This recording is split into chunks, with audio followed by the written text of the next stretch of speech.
amount of load. And then you go through a transmission to the final drive, whether the final drive is on the front end of the vehicle, front-wheel drive or rear-wheel drive is really irrelevant, but then you go to the wheels. Once you look at all of that and you do whatever you can, so what's the next step? As engineers, what you will eventually end up doing is saying, okay, I've done whatever I can at IEEE, and now I'm looking at the last 1%, what do I do? First thing you do, and keep this in mind, it is something that you will do throughout your life as you become smarter and smarter about engineering, and that is you say, okay, if this is the system, and I've done everything I can with that, the only other way I can manage to further improve myself is to expand the system boundaries.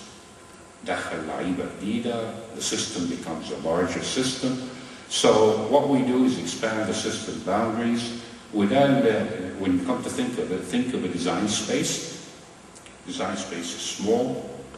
Your design variables اللي تقدر تلعب بيها صغيرة. You expand the design space and your design degrees of freedom, i.e. the number of independent variables you can play with, becomes larger, and therefore you have more opportunity. In our situation, this translates simply into multiple power sources. So instead of one power source, you have more power sources. This way you can either coordinate them or control each of the ones separately so that each or every one of them works at peak efficiency. You can have multiple energy storage devices. In this case, for hybrids, it's the battery pack and it's the gasoline tank. The gasoline tank, the gasoline is stored energy, carbon. The energy is carbon-based, and the gasoline just stores that energy. So you've got the battery pack, you've got the gasoline tank, and then what you do, your job is to figure out how are you going to utilize that energy and coordinate it in ways in which the overall system efficiency is enhanced. Okay, let me give you an example. Hybrid drive architectures, basically by and large, to be a hybrid, you need more than one power source, and electric hybrids are an electric motor generator set, okay, and a gasoline or a diesel engine or another type of internal, or if you want to expand it out, it's out of our discussion and not usable, external combustion engines. So you've got two power sources, and then you've got a storage device in addition to your regular fuel tank. And so now how do you architect التوبولوجي بتاع السيستم ده هي بتتحط ازاي؟ تحطهم ازاي مع بعض؟ We haven't talked about how we design them. احنا بنتكلم نحطهم ازاي مع بعض. There are two ways that people have by and large accepted, and that is the parallel hybrid and the series hybrid. And by and large, the series hybrid turned out to be less efficient than the parallel hybrid, although it has its applications in things, for example, like if you're running all the time in a zero-emission environment, in which you want to run electric, period, and you want the gasoline to come on to extend your range, then it's a series. But in terms of fuel efficiency for regular driving, the parallel is, yeah, it's almost an accepted fact. You know, the hybrid guys, and this is the choice, the architecture choice. زي ما انتم شايفين اهو, let's go briefly over, starting at the top left hand. There's an engine. It goes through a clutch or a starting device, and it goes to multi-speed transmission to the wheels. Obviously, that's the straight engine drive mode. ممكن كمان المكنة تطلع, there's a branch going on to the motor generator unit, طبعا gearing عشان to take care of, you guys know about, take care of speed reduction and speed adjustment, to an inverter, which you guys know about more than I do, and into the battery. On the other hand, when I need energy from the battery, I come back with the inverter through the motor unit back into the transmission and into the wheels. And I can coordinate that any way I want to, at any time I want to. Okay, so that's fundamentally the parallel hybrid architecture.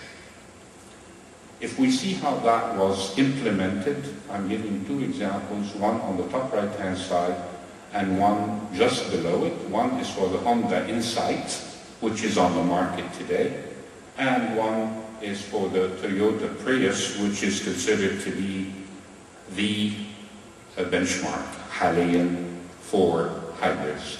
And I think it's probably not as much technology as much as it is being in the market first and promoting it and putting it on the market at prices no one else can afford. يعني just a little bit of information عشان نشوف how people manage large companies manage technology in the marketplace initially. I think my information tells me that the Toyota Prius, when it was first introduced on the market, the manufacturing cost of the vehicle كان $47,000. They were selling it ب17. في حد يحب يخسر $30,000 في كل عربية؟ لا. بس ايه اللي بيعملوه؟ كانوا بيفتحوا سوق جديد, introducing a new technology, making the name for themselves as the leader in that area. And I looked at some of their charts for many reasons in a very high integrity way, يعني, and I could see in home, instead of the 15, 20,000, 25,000, 50,000 they were planning to sell, 10 years out they were looking at 500,000 vehicles in which they were going to raise the price, recover. In the meantime, they were taking every little bit of value-added technology that was expensive and acquiring companies on the side to constantly reduce the cost. Toyota is very good at reducing cost. The last one is the bottom left-hand side, and that's the NGV, Next Generation Vehicle Precept, which was funded by the Department of Transportation in the United States and was executed by General Motors. And that vehicle, again, is a parallel, although it had some additional technologies like carbon fiber, like aluminum frame, space frame architecture, حاجات that have to do with the architecture of the vehicle as well as the powertrain. Okay, so now we've agreed that IC engine hybrids, we've got a parallel hybrid electric vehicle. No? Okay. We've got a hybrid electric vehicle, and we know what that is. The idea there is that the motor can assist the engine, and the engine can charge the batteries whenever you can.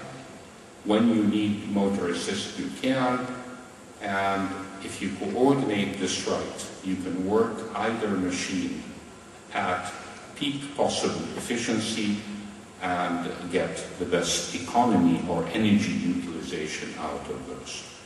Okay. Now, if I were to ask you about what you think the internal combustion engine efficiency is in your driving on the road outside here in town, what would you say? Just the conventional engine. It's probably somewhere in the vicinity between 18 and 23%. Terrible. Carnot efficiency of everything we know about thermodynamics tells us it should be a lot more than that. I said, in your hands, the way you drive, it really operates anywhere between 18 and 22, 23% efficiency.